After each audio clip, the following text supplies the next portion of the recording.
Kyler Murray is back, and he started for the Arizona Cardinals this last weekend against the Atlanta Falcons and finished with 19 completions on 32 attempts, no touchdowns, one interception, while also adding another 33 yards and a touchdown on the ground. So I wanted to get into this game to take a deeper look at what happened, so let's get right into it. Taking a look at this first play, we're going to be running double stick to the near side of the field, and Kyler's going to be getting this ball to his tight end, Trey McBride, someone that he got really familiar with in this one and threw a lot of balls his way. At the stem, Kyler sees McBride has inside leverage on this linebacker and gets the ball out for the easy pitch and catch. Nice, simple start to the game to get Kyler in rhythm. Now, moving on to the next one, we're going to get Kyler moving the pocket on this naked concept off of this play action. The ball is going to be another simple read, getting this ball to McBride again, this time on a little sneak flat underneath.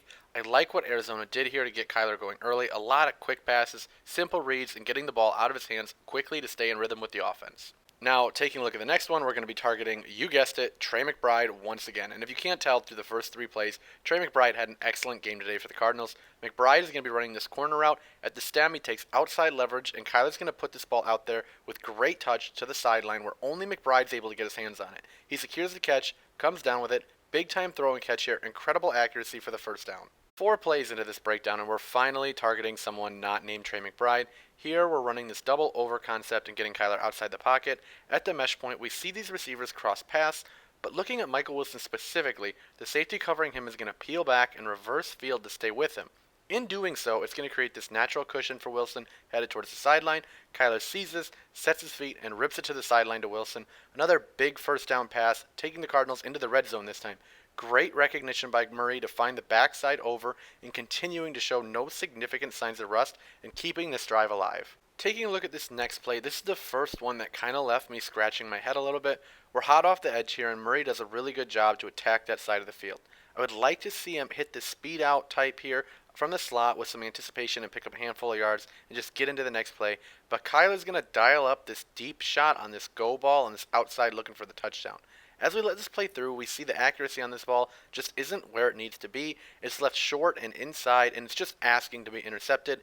A.J. Terrell does not get his head around, but if he does, you'd see this would be an easy interception, or best case scenario, the receiver kind of turns into a defensive back here and gets offensive pass interference to not allow Terrell to make that catch. But none of that really matters here because Terrell doesn't get his head around. The ball bounces right off of his backside here and falls to the ground incomplete. Again, I come back just wishing that he would have hit that speed out for that easy completion, keeping the drive on schedule and just moving on to the next play. Now, taking a look at this next one, it's another nicely schemed up play where we're going to be using these two over us as natural rubs, forcing McBride's defenders to go over the top and avoid contact, freeing McBride on this crossing field route in the opposite direction. Kyler hits McBride in stride, and McBride turns upfield and picks up good yards after the catch. Again, more quick passes, easy reads, getting the ball out of Kyler's hands early to keep the offense on schedule in his first game back in about a year. Moving on to the next one, we're going to be running a common play design in the NFL, and that's this mesh wheel concept with the mesh concept over the middle of the field, which is going to be the crosser and then the over-the-ball route paired with it. But it's also going to be paired with that wheel route from Marquise Brown, which isn't thrown very often, but it can be thrown against the right coverage. Usually the wheel is ran out of the backfield from running back, so it's a little bit of a wrinkle, but nothing that's really reinventing the wheel on this one. Brown attacks the defensive back's leverage and takes the inside track, bursting upfield in this one-on-one situation, and Kyler wants to take this shot, and he does. Unfortunately, the ball is slightly overthrown and falls incomplete, and we miss on a possible touchdown. Now, to me, though, this ball was still very catchable and only overthrown by a touch. We'd really like to see Marquise Brown bring this one in, but he just doesn't here. With that being said, mesh is designed to free one of their crossers, and if the zones get too wide, then you hit that over-the-ball route. As we can see, though, Trey McBride is wide open coming across the field, and I mean wide open. There's no one within 15 yards of this man. This might have been a touchdown just as well as the Marquise Brown throw. So again, I would have liked to see this ball go where it's designed to go here, but that wheel is built into the design to give Kyler the chance to take that shot if he likes it. Do I agree with this decision?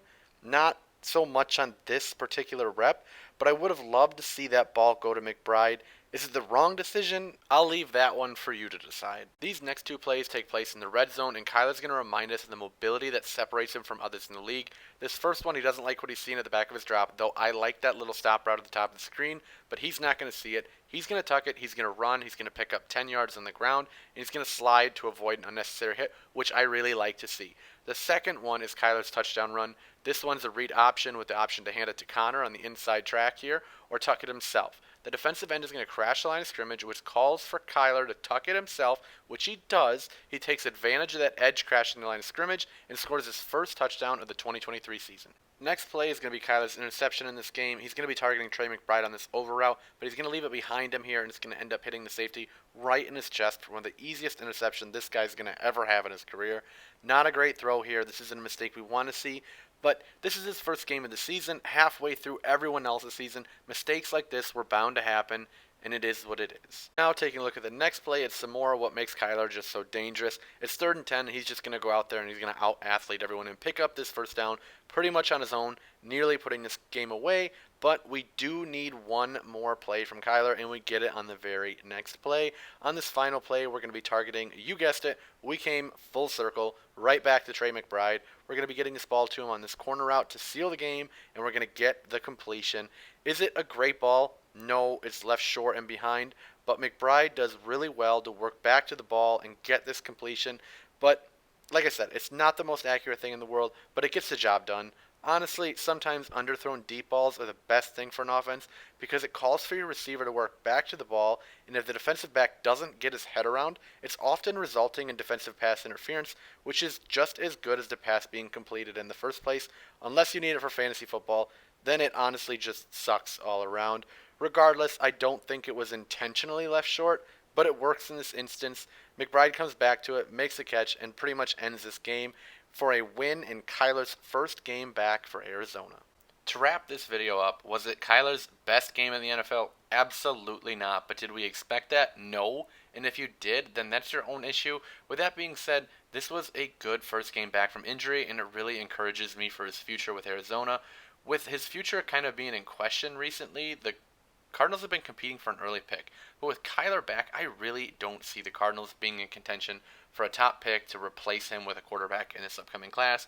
Rather, I think they finish with a top 6 pick in the draft, and they end up taking someone that's going to help Kyler, like a Marvin Harrison Jr., a Brock Bowers, Malik Neighbors, or Olu Fashanu. This upcoming class is a special one at the top of the board, and I would go as far as to say I guarantee the Cardinals are going to be able to take a blue chip prospect at the top of the board unless they trade back for whatever reason, and they're going to take a position that's going to help Kyler Murray. Or if they want to attack the defensive side of the ball, they can do that as well. But I can almost guarantee you that Kyler's going to be the guy for them going into next year.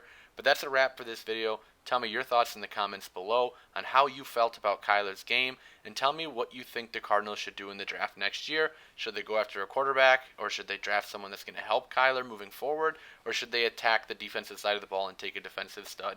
Tell me in the comments below. If you like this video, please like and subscribe. I would really appreciate it. But that's all I got for this one today. I'll catch you on the next one. Peace.